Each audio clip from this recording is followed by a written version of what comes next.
Welcome back to Morning Joe. Joining us now, Republican Congresswoman Lynn Jenkins of Kansas. Congresswoman, good to see you this morning. Thanks for joining us.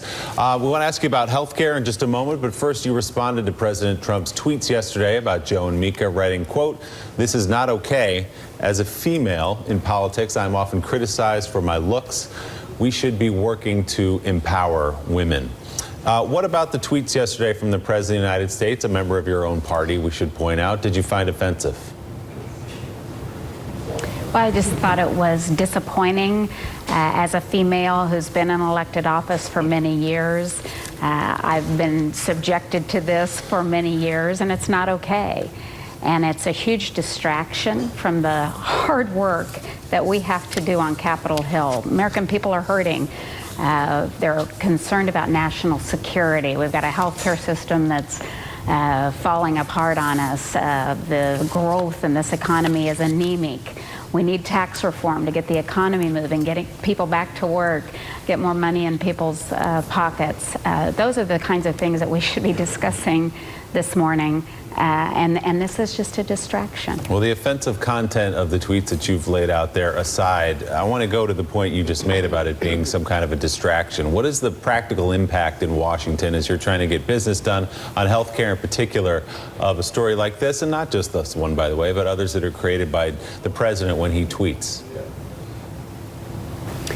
Well, again, the only discussions that were happening on Capitol Hill yesterday were about a tweet that happened in the early morning when we should have been sitting down at the table having bipartisan discussions on how the Senate can move forward on their health care plan, and how House Republicans, our committee in particular on House Ways and Means, can get a tax bill written out of committee into the House floor to move the nation forward.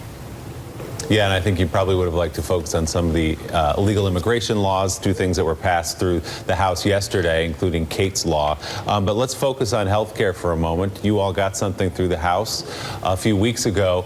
What do you think the prospects are in the Senate right now as you watch the process, as you watch Mitch McConnell try to pull together two very different pieces of the Republican Party, some saying it doesn't go far enough in repealing Obamacare, and some like senators in Ohio and West Virginia and other places who are worried that it doesn't do enough for people who are on Medicaid in their states? Do you think this thing gets through the Senate and kicks back over to you? I don't think we have a choice, quite honestly. The health system that's in place today is unraveling, and folks are fleeing the marketplace. And in a lot of places in the country, there isn't anyone left to cover the American people, or there's just one option.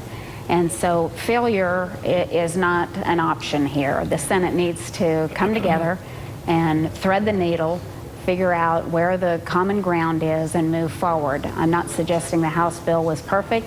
I think everyone understands the process. The House did its work, sent them a bill to begin the process. Now it's important that they sit down in a bipartisan manner, come up with their solution so we can get something to the president that gives some relief to the American people. And quickly, Congresswoman, you think it gets out of the Senate and comes back to you?